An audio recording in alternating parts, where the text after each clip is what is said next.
Hello guys, welcome to my channel Raviraj MSB. मैं रवि आप सभी का अपने चैनल में स्वागत करता हूं।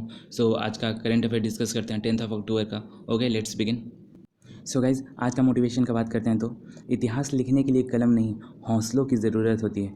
इसका मतलब ये हुआ गाइस, अगर आपके पास हौसला है, आपके पास कुछ लक्ष्य है कर दिखाने के लिए ज़िंदगी में, तो हौसले अगर आपका बरकरार रहेगा, अगर आपके अंदर हौसला है कुछ कर गुजरने का, तो इतिहास लिखने के लिए आपको कलम की ज़रूरत नहीं होगी। अगर आप चाहते हैं इतिहास में कुछ कर गुजरने का, कुछ अपना वजूद बनाने का, तो हौसले आपके पास हैं तो आप कुछ भी कर गुजरिएगा और उसके लिए कलम का ज़रूरत नहीं पड़ेगा, पूरी दुनिया आपको जानेगा। गाइज़, इसी मोटिवेशन के साथ आज का करंट अफेयर स्टार्ट करते हैं। Let's begin. गाइज़, जैसा कि मैं डेली एक स्टेट को लेता हूँ, उससे रिलेटेड जितने भी क्वेश्चन हैं उसको मैं एक्सप्लेन करता हूँ। आइए, आज का मैंने स्टेट लिया महाराष्ट्र, और ये इंडिया का मैप है गाइस। आपको जैसा कि पता ही होगा, इंडिया में ये जो रेड पोर्शन दिख रहा है इंडिया के मैप में, ये आपका महाराष्ट्र हो गया। ओके, आइए कुछ महाराष्ट्र से रिलेटेड फैक्ट्स जानते हैं। गाइस देखिए, Bombay before was state of Bombay, मतलब बाइफर्केशन हुआ था 1 मई 1960 को। उसके बाद महाराष्ट्र हुआ, ठीक है ना। उसके पहले क्या एज ए बोला जाता था, बॉम्बे एज ए बोला जाता था महाराष्ट्र को। ओके, अगर महाराष्ट्र के कैपिटल का बात करते हैं तो मुंबई हो गया, नागपुर विंटर कैपिटल हो गया। ओके, लार्जेस्ट सिटी का बात करते हैं गाइस तो मुंबई हो गया। और महाराष्ट्र में टोटल 36 डिस्ट्रिक्ट हैं और 6 डिवीज़न हैं। अगर गवर्नमेंट के, महाराष्ट्र के गवर्नमेंट का अगर बात करते हैं तो वहाँ के गवर्नर जो हैं वो रमेश बाइस हैं। और आप लोग कमेंट बॉक्स में बताइए कि रमेश बाइस इनसे पहले, मतलब सपोज दैट, मेरा क्वेश्चन करने का मतलब ये है कि अभी तो महाराष्ट्र के गवर्नर हैं, इसके पहले कौन से स्टेट के गवर्नर थे। कृपया अगर आपको पता है तो कमेंट बॉक्स में कमेंट करिए। ओके, अगर यहाँ सीएम का बात करते हैं गाइस तो एकनाथ संभाजी शिंदे हैं, जो कि SHS से पार्टी से बिलोंग करते हैं। आप लोग कमेंट बॉक्स में इसका फुल फॉर्म लिख कर बता सकते हैं कौन से पार्टी से बिलोंग करते हैं। अगर डिप्टी सीएम का बात करते हैं, देवेंद्र गंगाधर राव फडणवीस, जो बीजेपी पार्टी से बिलोंग करते हैं। अगर हम बात करते हैं, एक और डिप्टी सीएम हैं जो कि अजीत पवार जी हैं, जो कि एनसीपी पार्टी से बिलोंग करते हैं। ओके, अगर हम बात करते हैं महाराष्ट्र का एरिया जो टोटल है वो 3,07,713 किलोमीटर स्क्वायर है। Okay, in terms of area के टर्म में अगर देखते हैं तो ऑल इंडिया में महाराष्ट्र का जो रैंक है एरिया के टर्म में वो 3rd है। पॉपुलेशन के टर्म में 2011 सेंसस के अकॉर्डिंग टोटल पॉपुलेशन इतना है। ओके, अगर रैंक का बात करते हैं ऑल ओवर इंडिया में तो वो 2nd पोजीशन आता है। ओके, और कुछ महाराष्ट्र स्टेट का, मतलब सीट शेयरिंग का बात कर लेते हैं। आई मीन लेजिस्लेचर, जो महाराष्ट्र असेंबली का, स्टेट असेंबली का जो होता है वो एक बाई कैमरल है, not unique cameral. Okay, by cameral means, लोग कमेंट बॉक्स में लिख के बताइए क्या है बाई कैमरल। बाई कैमरल होता है, जैसे सपोज दैट सेंटर में भी 2 डिवाइड है, एक लोकसभा राज्यसभा हो गया, उसी तरह स्टेट में by cameral means state legislative assembly होता है और एक स्टेट का लेजिस्लेटिव काउंसिल होता है। ओके, याद रखिएगा, बहुत इंपॉर्टेंट है। अगर लेजिस्लेटिव काउंसिल का बात करते हैं, ओके, स्टेट में, ओके, महाराष्ट्र स्टेट का लेजिस्लेटिव काउंसिल का बात करते हैं गाइस तो 78 सीट है। और लेजिस्लेटिव असेंबली का अगर हम बात करते हैं तो 288 सीट है। महाराष्ट्र का बात कर रहे हैं। ओके, ध्यान दीजिएगा। अगर parliament of India, that means centre का अगर बात करते हैं गाइस, सेंटर पे महाराष्ट्र का शेयरिंग कितना है लोकसभा राज्यसभा में से। राज्यसभा में 19 सीट है, शेयर करता है महाराष्ट्र, और लोकसभा से 48 सीट शेयर करता है। ओके, हाई कोर्ट का अगर बात करते हैं तो Bombay high court. Let's begin to next slide. Okay guys, Maharashtra से रिलेटेड जो भी इंपॉर्टेंट फैक्ट्स और इंपॉर्टेंट क्वेश्चन बनते हैं वो हमने देख लिए। आई थिंक आपको समझ में आ गया होगा, महाराष्ट्र से रिलेटेड इंपॉर्टेंट फैक्ट्स आपको समझ में आ गया होगा। गाइस, जिन्हें भी ये सेशन अच्छा लग रहा है तो कृपया do like, share and comment in the comment box. Okay, let's begin to next slide. Guys, आज का पहला क्वेश्चन है, विच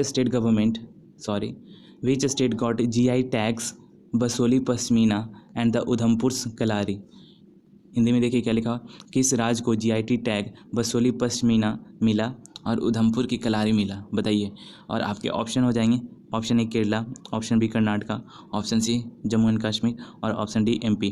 तो आपका करेक्ट ऑप्शन हो जाएगा option C, that is Jammu and Kashmir. आइए इससे रिलेटेड कुछ फैक्ट्स जानते हैं। सो गाइस देखिए, अगर जीआई टैग्स बसोली पश्मीना और उधमपुरी कलारी का अगर हम बात करते हैं तो ये बसोली पश्मीना और उधमपुर कलारी एक पॉपुलर डोगरा क्यूसाइन है, मीन्स एक डिज़ाइन है, एक popular Dogra cuisine have been awarded the prestigious geographical indication. मतलब जैसा कि आपको पता है कि जम्मू कश्मीर में बसोली पश्मीना और उधमपुर कलारी को जीआई टैग से अवार्डेड किया गया है, और ये यहाँ लिखा हुआ है। देखिए हिंदी में क्या लिखा हुआ है, बसोली पश्मीना और उधमपुर की कलारी एक लोकप्रिय डोगरा व्यंजन है। मतलब Dogra as a community in Jammu Kashmir, उस कम्युनिटी से रिलेटेड ये एक वहाँ का लोकप्रिय डोगरा व्यंजन है। सो उसको जीआई टैग दिया गया है जम्मू कश्मीर में। ओके, तो गाइस बात करते हैं बसोली पश्मीना क्या है। इसका ओरिजिन कहाँ से हुआ? कठुआ डिस्ट्रिक्ट जम्मू कश्मीर से। ओके, और पश्मीना एक तरह का सॉल है जो कि बना हुआ आता है फाइन उल से ऑफ द चांगथांगी और द पश्मीना गॉड्स।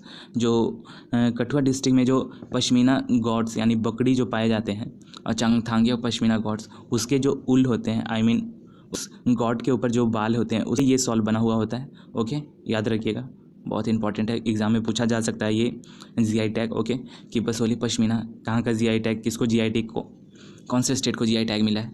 ओके, अगर कलारी कुसैन का बात करते हैं, इसका फिगर भी दिखेंगे गाइस आगे नेक्स्ट स्लाइड में। ओके, कलारी कुसैन का अगर बात करते हैं तो ये जम्मू कश्मीर के उधमपुर डिस्ट्रिक्ट से एज ए ओरिजिन होता है, मतलब वहाँ ये पाया जाता है।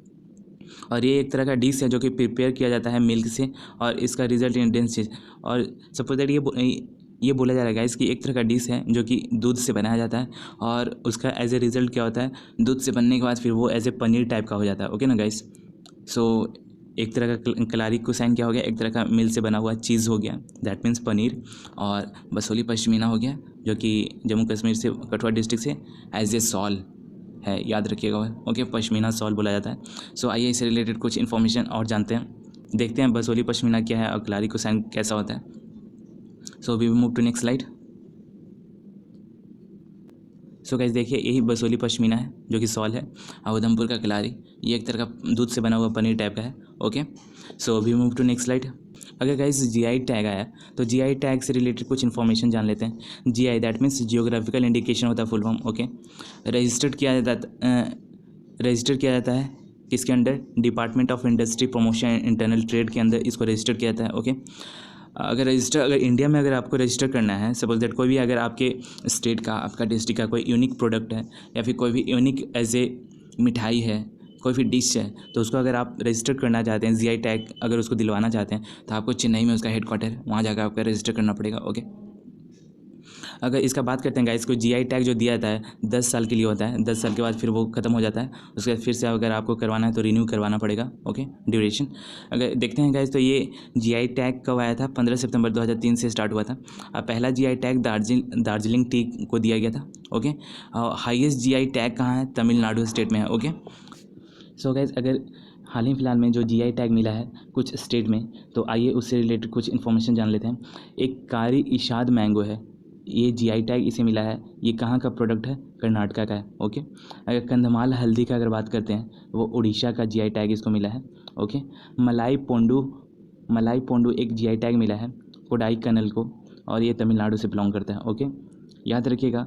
और एक मैं सेशन लेकर आऊँगा, इंपॉर्टेंट सेशन जो कि रिलेटेड फॉर जीआई टैग रहेगा, वो 2022 से रिलेटेड, 2023 से रिलेटेड जितने भी product GI tag as a घोषित हुए हैं उससे रिलेटेड मैं एक सेशन लेकर आऊँगा within a week. Okay, उसको आप देख लीजिएगा। Then we move to next slide. So क्या नेक्स्ट क्वेश्चन देखिए, Shyamji Krishna Varma recently in news who was he? मतलब ये बोला जा रहा है कि श्यामजी कृष्ण वर्मा हाल ही में समाचार में थे, वो कौन है? एक साइंटिस्ट हैं, ऑप्शन ए, ऑप्शन बी है फ्रीडम फाइटर हैं, ऑप्शन सी एक्टर हैं, ऑप्शन डी म्यूजिशियन है। सो आपके करेक्ट ऑप्शन हो जाएंगे बी ऑप्शन, फ्रीडम फाइटर हैं। आइए इनके बारे में कुछ रिलेटेड फैक्ट्स जानते हैं। सो गाइस श्यामजी कृष्ण वर्मा से रिलेटेड कुछ इन्फॉर्मेशन जानते हैं कि उनका ये पिक्चर है। Okay, Indian revolutionary fighter, patriot, lawyer and the journalist. ये एक इंडियन रेवोल्यूशनरी फाइटर भी थे, पैट्रियोट भी थे, देशभक्त भी थे, लॉयर भी थे, एज ए जर्नलिस्ट भी थे। ओके, कौन? श्यामजी कृष्ण वर्मा। ओके, इनका जन्म होता है गुजरात में मांडवी डिस्ट्रिक्ट। ओके, 4 अक्टूबर 1857 को। ओके, ये फर्स्ट इंडियन जो कि एमए और स्कॉलर हैं संस्कृत और इंग्लिश में। ओके, आई थिंक यहाँ तक आपको समझ में आ ही रहा होगा। और अगर बात करते हैं गाइस इन्होंने क्या क्या फाउंड किया था एज ए हिस्ट्री, अगर इनका नाम श्याम जी कृष्ण वर्मा जो है उनको अगर रिवोल्यूशनरी फाइटर के नाम से, as a Indian revolutionary fighter के नाम से जाना जाता है, तो उन्होंने कुछ हिस्ट्री में तो कुछ तो फाउंड किए होंगे, कुछ तो खोजा होगा। तो क्या क्या खोजते हैं? Indian home rule society, okay, India house, okay, और इंडियन सोशियोलॉजिस्ट जो कि लंदन में, ये सब जो उन्होंने ये सब एज ए हिस्ट्री में फाउंड किए थे, ओके। और ये गाइस फर्स्ट प्रेसिडेंट थे बॉम्बे आर्ट समाज के, ओके। इनका मृत्यु होता है 30 मार्च 1930 को, ओके। आई थिंक आपको ये क्वेश्चन समझ में आ गया होगा। और so we move to next slide. So next question है Veer Gatha project 3.0 recently in news, what is this? Veer Gatha project 3.0 हाल में ही खबरों में है, ये क्या है बताइए? आपके ऑप्शन है, a platform to the school student से रिलेटेड है, एक इनिशिएटिव है जो क्लाइमेट से रिलेटेड है, एक प्रोजेक्ट है जो कि INA से रिलेटेड है, एक इनिशिएटिव है जो कि एजुकेशन से रिलेटेड है। सो गाइज ये ऑप्शन इसका करेक्ट हो जाएगा, ऑप्शन है that is a platform to the school student है। ये गाइज एक तरह का प्रोजेक्ट है जो कि स्कूल में कंडक्ट किया जाता है, जो भी हमारे इंडियन सोल्जर्स हैं उससे रिलेटेड है। आइए जानते हैं कुछ इन्फॉर्मेशन। सो गाइज देखिए वीर गाथा प्रोजेक्ट 3.0, इसका अगर हम बात करते हैं तो ये 3rd एडिशन चल रहा है वीर गाथा प्रोजेक्ट का। इसमें पार्टिसिपेशन हो रहा है 1.36 करोड़ स्कूल स्टूडेंट, मतलब ऑल इंडिया में जितने भी स्कूल हैं वहाँ से 1.36 crore as a student participate ले रहे हैं। कितने? 36 स्टेट और यूनियन टेरिटरीज में। 36 स्टेट और यूनियन टेरिटरीज मतलब समझ में आता है गाइस, यहाँ 28 स्टेट हो गए और 8 यूनियन टेरिटरी, टोटल मिला के 36 हो गए, वही ये बोला जा रहा है। और इस प्रोजेक्ट का इनिशिएटिव है अंडर गैलेंट्री अवार्ड पोर्टल इन 2021। सो गाइस इस प्रोजेक्ट से रिलेटेड एक इनिशिएटिव लिया गया है जो कि आता है गैलेंट्री अवार्ड पोर्टल पे, ओके, जो कि 2021 में आया था, ओके। अगर इसका एम का बात करते हैं कि इसका मेन एम क्या है, ये हाईलाइट कर रहा है act of the bravery by armed force personnel and value of the patriotism and the civic consciousness among a student. A student submitted poems, painting, essay, videos and more to honor these brave individuals. As a student ये present करना, represent करना कविता और painting करना, ऐसे करना, video as a for Indian arms के लिए, ओके, कि जितने भी स्कूल हैं उस स्कूल में स्टूडेंट को जागरूकता देना है कि जो भी हमारे आर्म फोर्सेस हैं उनका ब्रेवरी वर्क, मतलब एक तरह से गाइस है कि एक बच्चों को जागरूक करना है हमारे आर्म फोर्स से रिलेटेड, ठीक है। तो अगर इससे रिलेटेड कुछ और फैक्ट जानते हैं तो वीर गाथा का जो पहला एडिशन हुआ था वो 2021 में हुआ था, दूसरा एडिशन हुआ था 2022 में हुआ था, ठीक है ना गाइस। और इसे कंडक्ट किया जाता है स्कूल लेवल पे, जैसा कि आपको मैंने बता दिया, और स्कूल्स में अपलोड किया जाता है best entries of the my government portal. और स्कूल के साथ साथ, मतलब जैसे सपोज दैट आपके स्कूल में ये कंडक्ट किया जा रहा है प्रोजेक्ट, ठीक है, तो आप अपना स्कूल के साथ साथ और जो भी आपने ड्राइंग किए हैं, जो भी आपने प्रोजेक्ट बनाया, वो प्रोजेक्ट को लेकर माई गवर्नमेंट पोर्टल पे आपको अपलोड करना है, ओके। और 100 विनर्स विल बी चूजन, और उसमें से जितने भी पार्टिसिपेट किए हैं उसमें से 100 विनर को सेलेक्ट किया जाएंगे और एक नेशनल लेवल पे, ओके, और उसको हॉनर दिया जाएगा, एज ए अवार्ड कुछ प्रेजेंट किया जाएगा, इनकी अवार्ड दिया जाएगा किसके द्वारा? मिनिस्ट्री ऑफ एजुकेशन और डिफेंस के द्वारा, ओके। आई थिंक ये क्वेश्चन समझ में आया होगा। So we move to next slide. So next question देखिए guys, which announced to develop a carbon park and the cramp shelter at Bekal fort. अगर जिनको बेकाल फोर्ट पता होगा कि कहाँ है तो वो इस क्वेश्चन का आंसर दे सकते हैं। सो आइए देखते हैं ऑप्शंस। ऑप्शन ए है केरला, ऑप्शन बी है कर्नाटका, ऑप्शन सी है महाराष्ट्र, ऑप्शन डी है MP। सो इसका करेक्ट ऑप्शन हो जाएगा option A, that is Kerala. आइए देखते हैं इससे रिलेटेड कुछ facts. So guys Baikal fort का अगर हम बात करते हैं वो कासारगोड जो कि केरला में सिचुएटेड है, ओके। ये डेवलप्ड किया जा रहा है एक कार्बन पार्क, एक camp shelter for the Baikal fort के लिए, ओके। ये सिचुएटेड है, जैसे कि मैंने बताया कि कासारगोड सिचुएटेड है Kasaragod district of the Kerala, okay guys. So guys अगर इससे रिलेटेड अगर बात करते हैं बेकाल फोर्ट, वो कंस्ट्रक्ट किया गया था Shivappa Nayaka of the Keladi dynasty, Shivappa Nayaka के द्वारा, और जो कि केलाडी डायनेस्टी से बिलोंग करते हैं, ओके। ये केरला का लार्जेस्ट फोर्ट है, okay, under kingdom of Mysore के अंडर में ये आता था, ठीक है। और बेकाल फोर्ट का बात करते हैं गाइज, एक यूनिक स्ट्रक्चर है, एक यूनिक मोमेंट है जो कि देखने को मिलता है। और केरला से रिलेटेड कुछ फैक्ट्स बात करते हैं तो वहाँ का अगर रिवर का बात करते हैं गाइज, मोस्ट इंपॉर्टेंट रिवर जो कि हाल फिलहाल में न्यूज़ में भी रहता है और एग्ज़ाम से भी रिलेटेड है इंपॉर्टेंट, तो पेरियार रिवर, इसको एंशिएंट पीरियड में चोरनी एज ए रिवर बोला जाता था, ओके ना, याद रखिएगा। ये लॉन्गेस्ट रिवर है केरला का। और नेक्स्ट रिवर का अगर बात करते हैं तो भारथापुजा रिवर जो कि केरला के Nile river as a represent किया जाता है। ओके, मतलब केरला का नाइल रिवर, वर्ल्ड में जो नाइल रिवर है वो कहाँ सिचुएटेड है, कृपया कमेंट करके बताइए। तो केरला का नाइल रिवर भारथापुजा रिवर को बोला जाता है। ओके ना। अगर स्मॉलेस्ट का बात करते हैं, सबसे स्मॉलेस्ट रिवर तो मंजेश्वरम रिवर है। ओके, अगर वहाँ का नेशनल पार्क से रिलेटेड कुछ इन्फॉर्मेशन अगर जानते हैं, कलेक्ट करते हैं, तो इराविकुलम नेशनल पार्क केरला में सिचुएटेड है। साइलेंट वैली नेशनल पार्क भी केरला में है। अनामुडी शोला नेशनल पार्क भी है। माथी केतन शोला नेशनल पार्क भी है। ओके, अगर गवर्नर का बात करते हैं गाइस केरला के, तो आरिफ मोहम्मद खान जी हैं। ओके, अगर वहाँ का सीएम का बात करते हैं, दैट मीन्स चीफ मिनिस्टर का बात करते हैं केरला के, तो वो पिनाराई विजयन है। ओके, नेक्स्ट क्वेश्चन का बात करते हैं। तो नेक्स्ट क्वेश्चन है, who is the country first deaf lawyer to argue in the supreme court, मतलब सुप्रीम कोर्ट में बहस करने वाले देश के पहले वजीर वकील कौन है। आपके ऑप्शन है संतोष कुमार, ऑप्शन बी विजय चौधरी, ऑप्शन सी सहारा शनी, ऑप्शन डी अरुण मल्होत्रा। और आपके करेक्ट ऑप्शन हो जाएंगे, जिन्हें पता है आप कमेंट बॉक्स में लिख के बता सकते हैं। सो इसका करेक्ट ऑप्शन हो जाएगा ऑप्शन सी, दैट इज सहारा शनी। आइए इससे रिलेटेड कुछ इन्फॉर्मेशन जानते हैं। सो गाइज देखिए, कंट्री का फर्स्ट डीफ लॉयर सहारा शनी, याद रखिएगा। कोई भी एग्ज़ाम में ऐसे पूछा जा सकता है कि इंडिया के फर्स्ट डीफ लॉयर कौन है। ओके, ये 27 साल के हैं और ये बिलोंग करते हैं कहाँ से, बेंगलुरु से।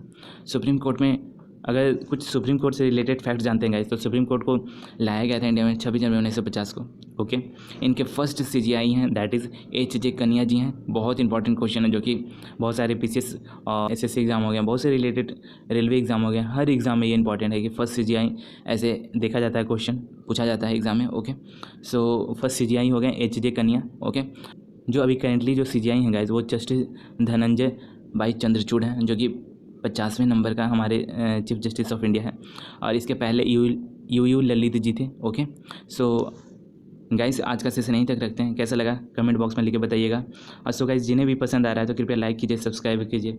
आप लोग लाइक नहीं कीजिएगा, कमेंट नहीं कीजिएगा, तो फिर मैं मोटिवेट कैसे रहूँगा। सो मेरा एक ही ज़रिया है मोटिवेट होने का, आपका लाइक और कमेंट करना कि हाँ सर आपका ये यूनिक कंटेंट अच्छा लग रहा है, और इसे शेयर कीजिए ताकि जो भी स्टूडेंट हैं जो फाइनेंशियली वीक हैं उनको as a institutes as a coaching नहीं प्रोवाइड हो रहा है। तो ये यूट्यूब एक ज़रिया है गाइज, जो कि अच्छा से अच्छा कंटेंट फ्री ऑफ कॉस्ट मिल रहा है। सो गाइज़ इसे शेयर कीजिए। और मेरा गाइज़ यही इनिशिएटिव है कि जिन बच्चों के पास पैसे नहीं होते हैं, जो पढ़ नहीं पाते हैं इंस्टीट्यूट से, सो उनके लिए ये सब सेशन है ताकि उन लोग फ्री में ये वीडियो देख करके एग्ज़ाम में सफलता प्राप्त कर सकें। सो गाइज़ आप लोग अपना ख्याल रखिएगा। Thanks for watching. कल फिर मिलते हैं।